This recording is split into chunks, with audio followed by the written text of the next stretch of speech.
Hi folks, today we're going to talk Chapter 10, Presentation Aids. As we think about art or pictures, the cliched adage, a picture's worth 1,000 words, has been said so many times. But there's a lot of truth in that visual connection when we create or illustrate our ideas with images and pictures. We increase our audience's retention and also make deeper connections.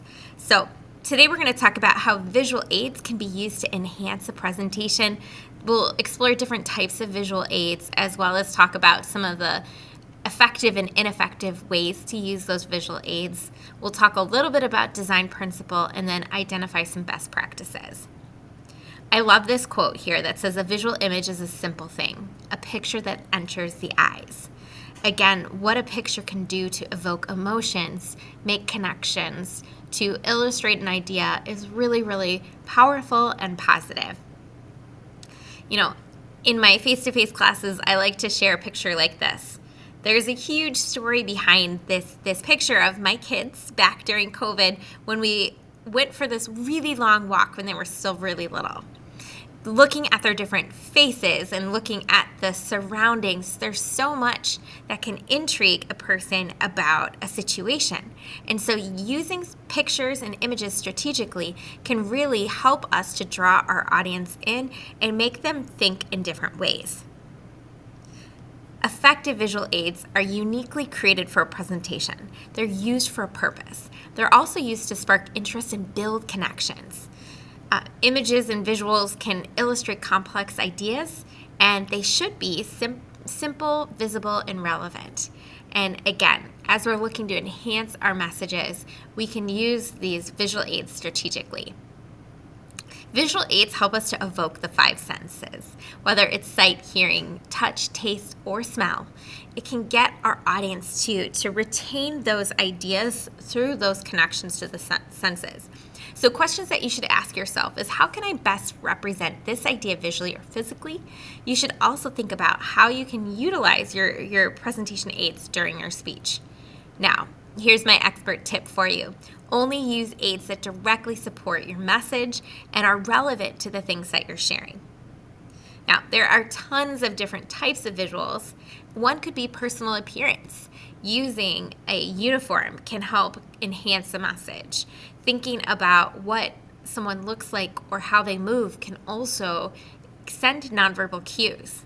Objects and props can be utilized as well. Demonstrations, modeling how to do something could be part of a speech. Flip charts, posters are really great resources too. Audio, video, handouts, and of course, the classic slide deck. Now, it's important to note different design principles when thinking about your visual aid. Visual aids should get the message across, and it's really important to consider your audience in that process. Keeping things simple is so important. You'll notice that a lot of my slides have white backgrounds or are very simplistic. Even in teaching a lesson or disseminating specific vocabulary information, I try to keep things at a minimum so that the focus is on the big ideas and not the minutia of the different slides. Make sure it's also readable. White space is very powerful for the mind in terms of being able to organize ideas visually. Being careful with background colors and a lot of distracting images can actually be too much and take away from the message. And that's why we want to use images effectively. Creating effective visual aids should be simple and useful. Now, studies show that we remember significantly more of what we see than what we hear alone. And so there's been a lot of different research studies. I know your chapter talks about 83% of visually what we see is what we can retain. So it's even more than the statistic here. Visual aids enhance our understanding and they add variety. They support our claims and ideas, and they can have a lasting impact. Again, retention when looking at students who just see things that are bulleted on a slide to learn information versus the visual slides is significant. Now, the chapter talks about creating the 7x7 rule, and this reminded me of the Rubik's Cube and how we organize information strategically to be able to send a message. It's the same with our visual aids.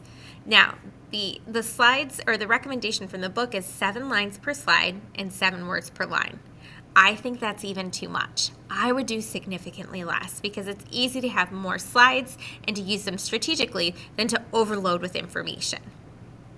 Now, design principles. There's a really great video called Death by PowerPoint, which was an old stand-up comedian talking about how to best use design principles in business presentations, but he even updated it here. So if you have some time, this is only 4 minutes long, but it really hits on, in a really humorous way, these design principles, making things look unified and consistent, emphasizing ideas, finding balance, and making sure the tone matches the presentation, and also considering accessibility, alternative text, readable colors, avoid the Christmas colors, red and green, especially for people who have any sort of color blindness. Rounded fonts are much better than the really scripted fonts or really tight and narrow fonts. Comic Sans for people with dyslexia is supposed to be the best font to be able to access and see and read words, but anything that, like in the Arial family, that has more rounded edges is really good for accessibility. Now, here are my personal notes that I think there should be about 4 to 5 points per slide max.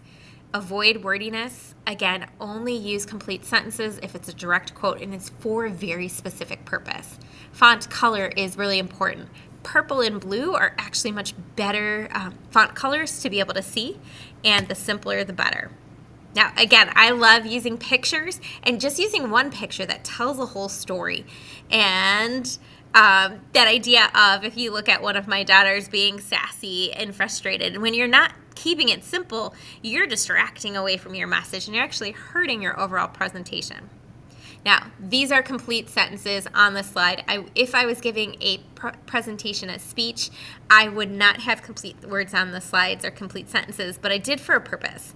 It says, ask the audience to read or listen, not both. Visual aids should not provide reading material while you talk. Again, you had to read that. There's so many words there. Your eyes go to the words that you stop listening to what I'm saying.